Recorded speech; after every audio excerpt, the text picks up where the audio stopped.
Bismillahirrahmanirrahim. Alhamdulillahirabbil alamin. Wassalatu wassalamu ala asyrafil anbiya'i wal mursalin wa ala alihi wa sahbihi ajma'in. Sebelum saya mula membentangkan artikel yang saya tulis, ingin saya mengucapkan ribuan terima kasih kepada pihak Mengkanyu kerana telah sudi memilih kertas yang saya tulis ini sebagai salah satu kertas atau artikel yang akan dibentangkan dalam seminar kali ini. Saya adalah Masri Azrul bin Nayan, seorang pensyarah di UniSyam, telah menulis artikel ini bersama dengan sahabat saya iaitu Dr. Noorhayati binti Abdullah, juga merupakan seorang pensyarah di UniSyam.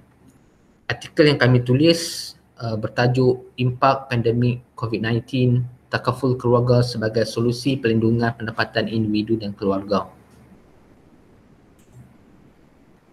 Artikel yang ditulis ini adalah artikel konseptual sahaja yang mana bertujuan untuk meneroka potensi takaful keluarga sebagai satu instrumen yang boleh membantu individu untuk melindungi pendapatan mereka daripada kesan pandemik COVID-19.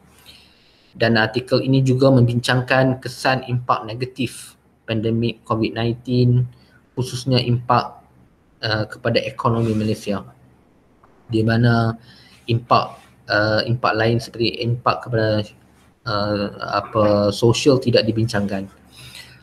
Artikel ini juga mengenal pasti apakah faktor-faktor yang mempengaruhi permintaan terhadap takaful keluarga agar permintaan untuk instrumen ini dapat ditingkatkan di masa hadapan. Pandemik virus COVID-19 yang melanda dunia sejak Disember 2019 telah mendatangkan pelbagai kesan negatif kepada semua.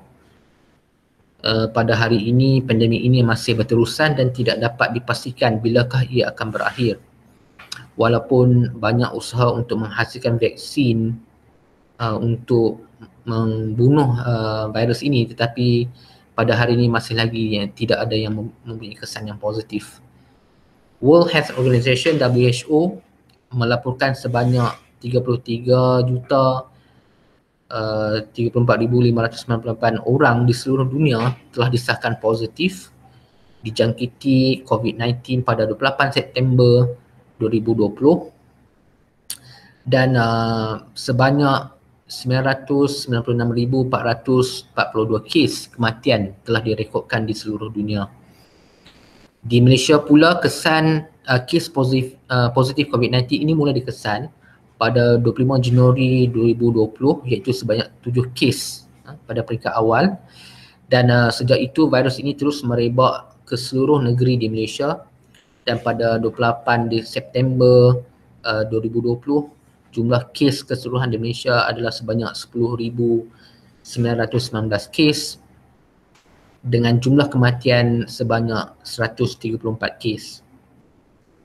Dan pada hari saya membentangkan kertas ini, di Malaysia jumlah keseluruhan kes positif COVID-19 telah mencapai angka 12,000, manakala kematian ada peningkatan kepada 137 kes. Laporan World Economic Outlook oleh IMF menyatakan bahawa pertumbuhan ekonomi global diramalkan pada kadar negatif 4.9% untuk tahun 2020. The World Bank, Bank Dunia pula, meramalkan GDP dunia akan merosot sebanyak 5.2% pada tahun 2020. Kejatuhan ekonomi sudah pasti memberi kesan kepada pendapatan individu dan isi rumah, dan IMF meramalkan pada tahun hadapan, pada tahun 2021, GDP dunia akan berada pada tahap 6.5% lebih rendah berbanding dengan GDP pada bulan Januari 2020. Maksudnya pada tahun hadapan GDP akan terus merosot 6.5%. Ekonomi Malaysia pula mengucup pada 17.1 pada suku kedua tahun 2020, dan kadar ini merupakan kadar yang terendah sejak kemelesetan ekonomi yang berlaku pada tahun 1998, di mana pada masa tersebut pengucupan berlaku sebanyak 11.2%. di Malaysia, sektor perkhidmatan akan telah susut negatif 16.2%, sektor pembuatan juga susut 18.3%, sektor pelombongan dan kuari susut 20%, dan sektor pembinaan merupakan sektor yang paling terkesan di sini iaitu 44.5%. Ketua Perangkawan Malaysia Datuk Seri Dr. Muhammad Uzir mengaitkan kemerosotan ekonomi ini disebabkan oleh arahan Perintah Kawalan Pergerakan PKP hingga PKP bersyarat PKPB yang berlangsung dalam 3 fasa bagi membendung COVID-19 ini. Maka apabila PKP dilaksanakan, dia memberi lagi kesan yang negatif kepada ekonomi. Kajian oleh Jabatan Perangkaan Malaysia DOSM melaporkan sebanyak 46.6% daripada 168,182 responden mengakui kehilangan pekerjaan akibat daripada pandemik COVID-19. Sebanyak 71.4% responden mempunyai simpanan yang hanya mencukupi untuk tempoh kurang daripada 1 bulan. Menurut DOSM lagi, sektor pertanian dan perkhidmatan merekodkan peratusan kehilangan pekerjaan yang paling tinggi berbanding sektor lain di Malaysia. Bernama melaporkan menurut Social Security Organisation (SOCSO), Employment Insurance System (EIS), kehilangan pekerjaan di Malaysia telah meningkat kepada 42% pada suku pertama tahun 2020. Pandemik telah memberi kesan kepada banyak perniagaan iaitu kejatuhan dalam permintaan. Barangan sebanyak 37%, manakala perniagaan yang tidak beroperasi seperti biasa adalah sebanyak 42%. Dan dapatan juga mendapati bahawa pekerja lelaki mempunyai kebarangkalian diberhentikan setinggi 60% berbanding dengan pekerja wanita iaitu 40%. Bermaksud pekerja lelaki yang merupakan ayah yang mencari rezeki kepada keluarga ni lebih berisiko kehilangan pekerjaan. Islam adalah agama yang turut mengkehendaki penganutnya untuk bersedia bagi menghadapi ujian dan sebarang kemungkinan kesusahan di masa hadapan. Ia kita boleh lihat dalam banyak nas dan juga dalil, dan ini bertepatan dengan maqasid al-syariah, iaitu salah satu daripada 5 komponen maqasid, melindungi kekayaan atau harta al-mal, merupakan apa yang dikehendaki oleh syariah.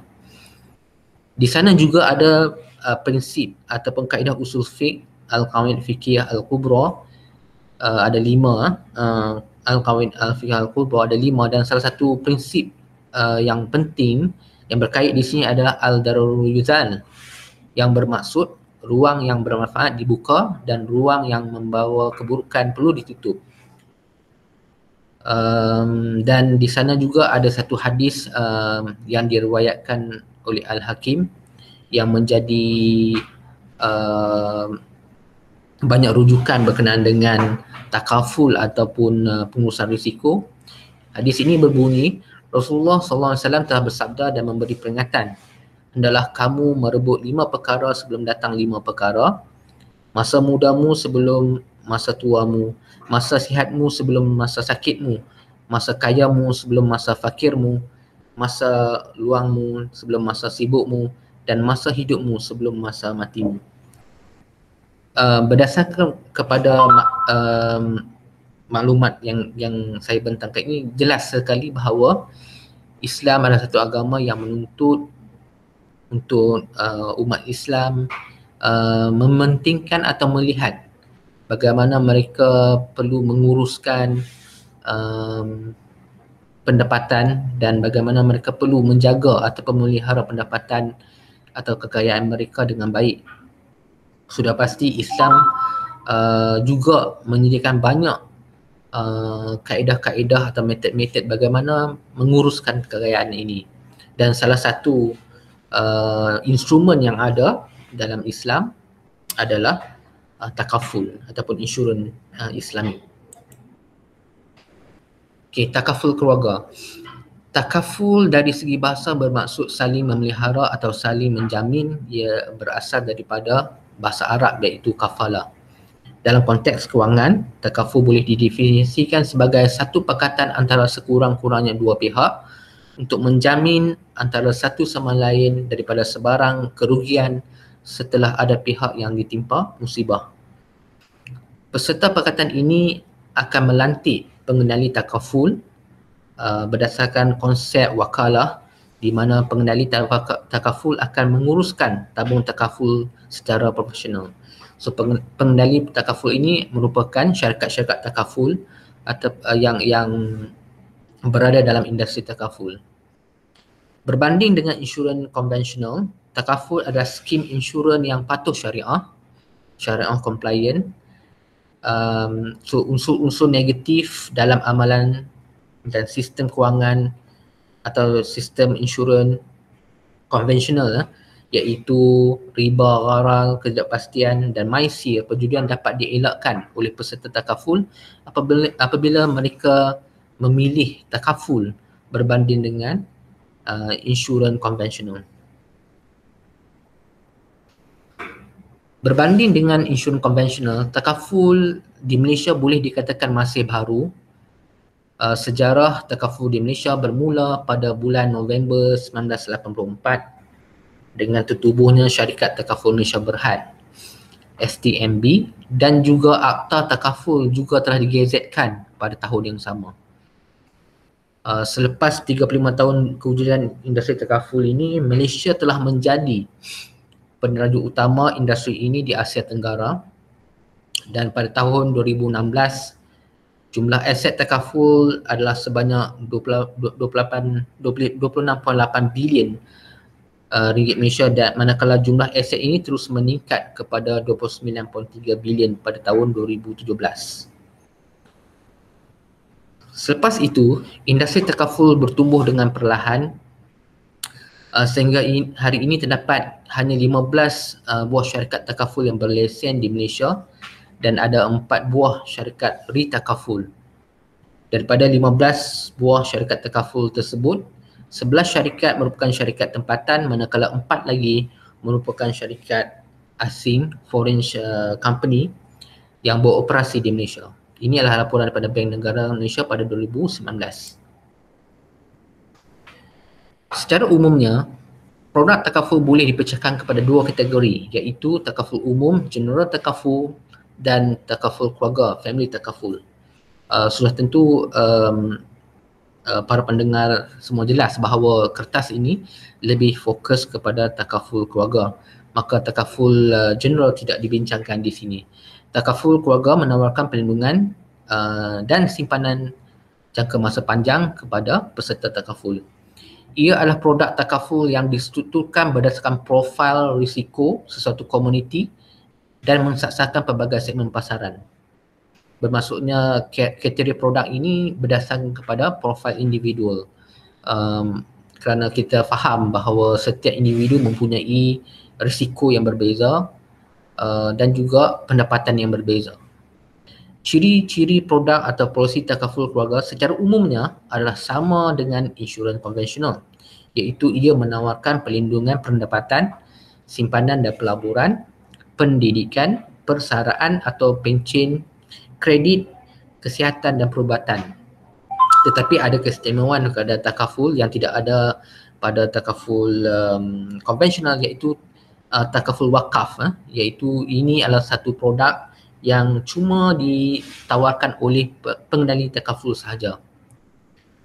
Fokus takaful keluarga berkenaan perlindungan pendapatan adalah untuk memberi manfaat atau faedah bagi mengurangkan kesusahan iaitu beban kewangan kepada ahli peserta takaful apabila berlakunya kematian atau kecacatan kekal apabila akibat daripada kemalangan ataupun penyakit. Produk takaful keluarga boleh dikategorikan kepada dua, iaitu takaful individual individual family takaful dan takaful keluarga berkelompok, group family takaful. Peserta takaful keluarga akan membayar sumbangan untuk dua tujuan. Yang pertama adalah untuk menyumbang atau untuk sumbangan yang dikatakan sebagai tabarruk kepada dana takaful sebagai dana pelindungan antara semua ahli peserta takaful. So dana tabarruk ini adalah dana di mana wang manfaat itu diberi kepada mana-mana peserta takaful yang ditimpa musibah. Dan sumbangan yang kedua adalah sumbangan dalam bentuk simpanan dan pelaburan untuk manfaat peserta takaful. So maka kita dapat lihat sumbangan peserta takaful ini pecahkan kepada dua, iaitu yang pertama akaun pelaburan peserta, Participant Investment Account PA, akaun khas peserta, Participant Special Account berdasarkan konsep tabarruk. Di mana akaun pelaburan peserta ni adalah cash value yang dipunyai oleh peserta takaful, dan ia adalah juga kita boleh kata sebagai satu aset aset kepada peserta takaful, yang mana peserta takaful boleh sahaja withdraw ataupun mengeluarkan wang daripada akaun pelaburan tadi bila masa mereka perlukan. Itu adalah satu ciri yang mana boleh membantu cash flow seseorang peserta takaful. Amount di dalam setiap akaun ni adalah berdasarkan konsep persetujuan peserta, yang kemudiannya agreement tadi akan dimasukkan dalam kontrak, dan dana yang diwujudkan akan dilaburkan ke dalam aset kewangan seperti instrumen Islamik kerajaan, sekuriti hutang dan ekuiti Islamik, aset-aset tetap, dan juga ada akaun pulangan tetap fixed deposit account yang patuh syariah.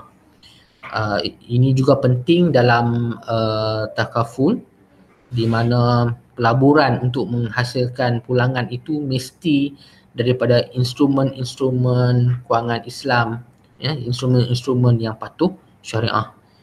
Jika ada instrumen yang tidak patuh syariah, maka ia akan menyebabkan dana tadi tidak patuh syariah.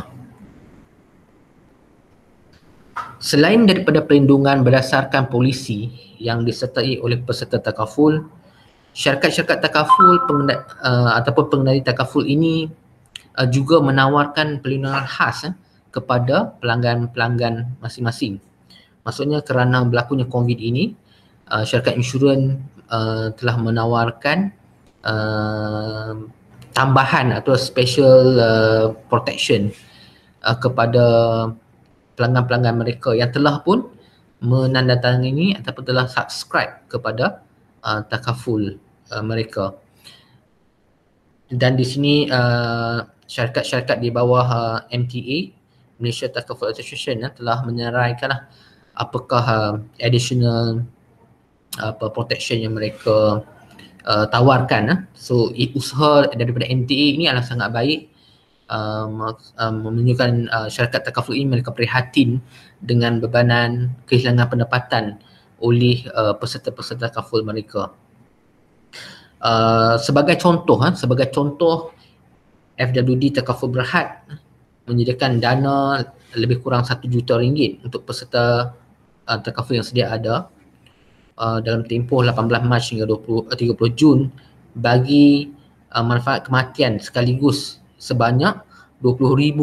Ini adalah tambahan daripada COVID daripada sijil kematian yang dilindungi secara jika kematian kerana COVID-19.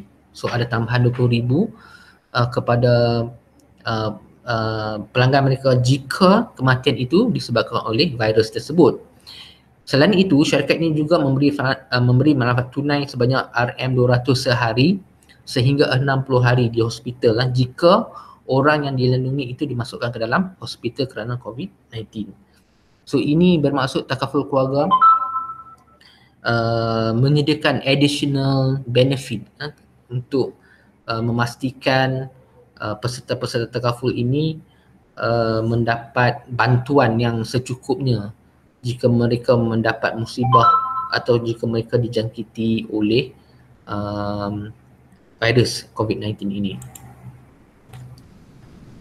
Okay, permintaan terhadap takaful keluarga. Oleh kerana kita dapati bahawa umat Islam perlu mengambil langkah untuk melindungi penderita mereka, dan kita dah lihat dalil-dalil dan juga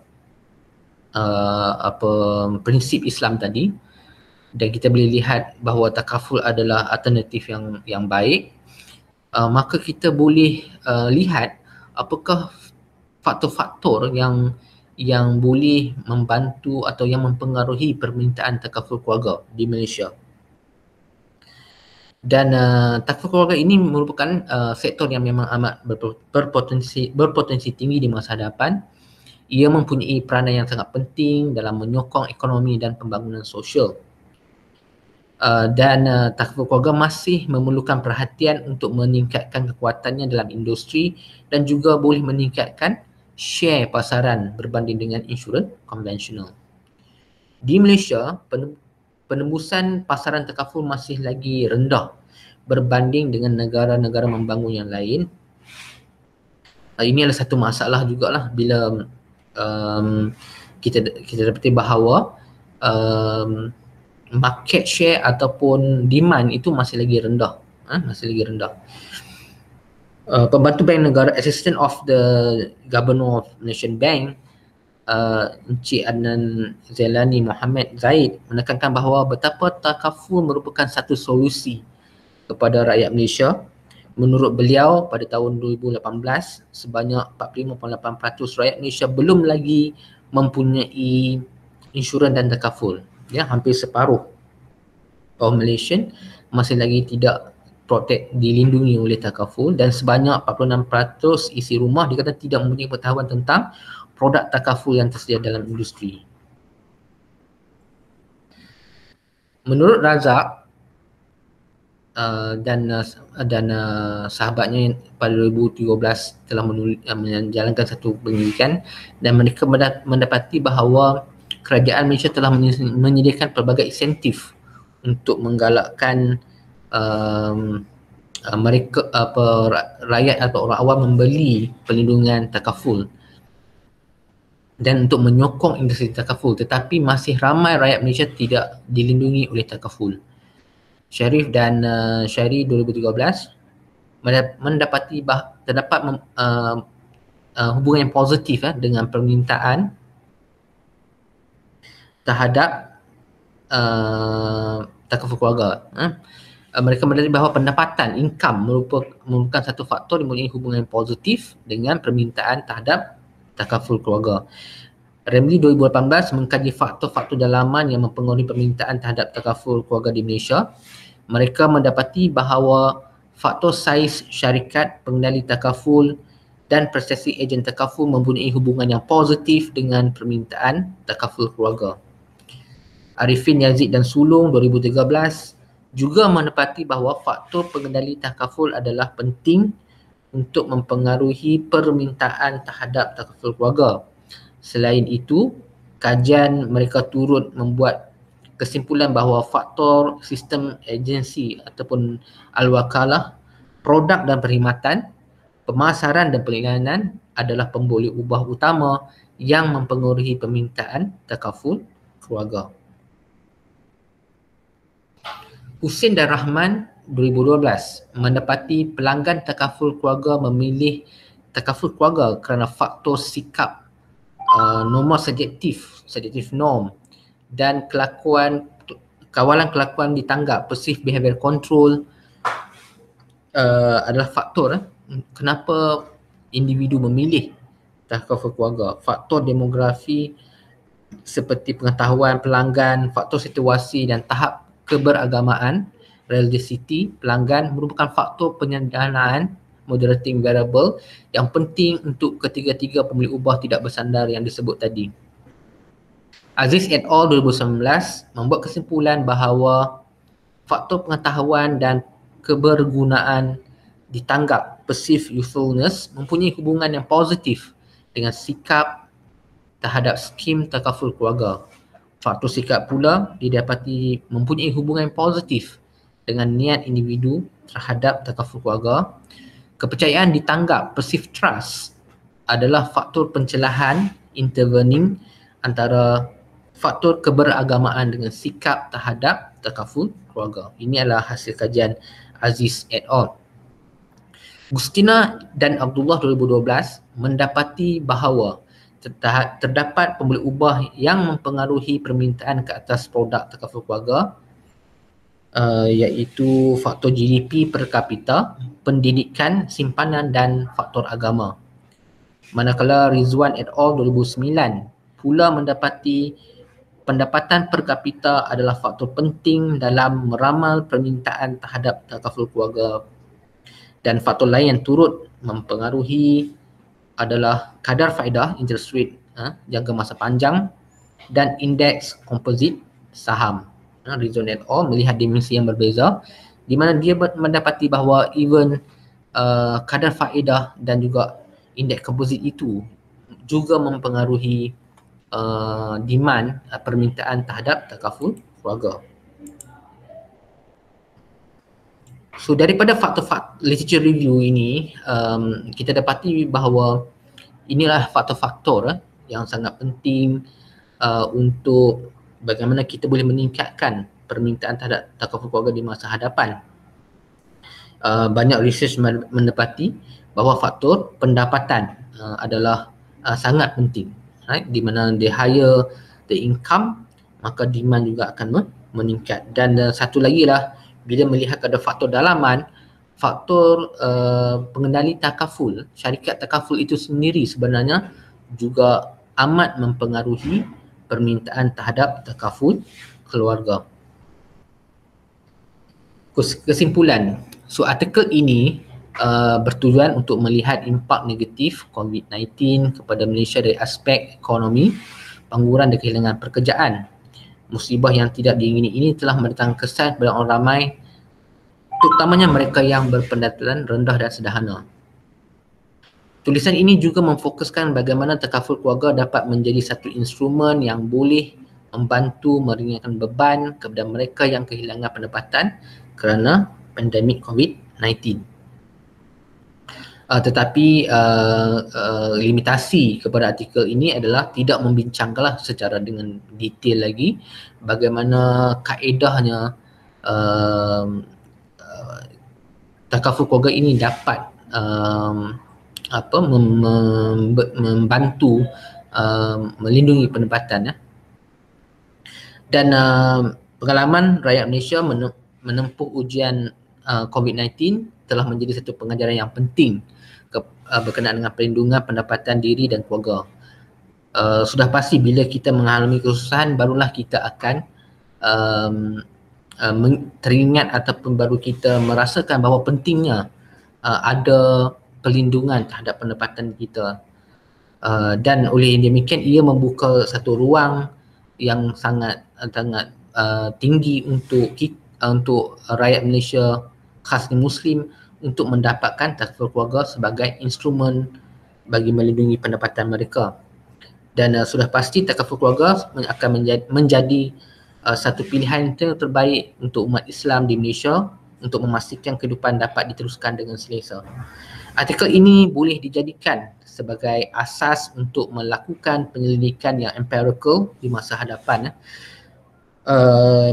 khususnya bagi melihat sejauh manakah permintaan takaful keluarga dapat ditingkatkan agar dapat membantu masyarakat Islam dalam menangani kehilangan pendapatan akibat pandemik COVID-19.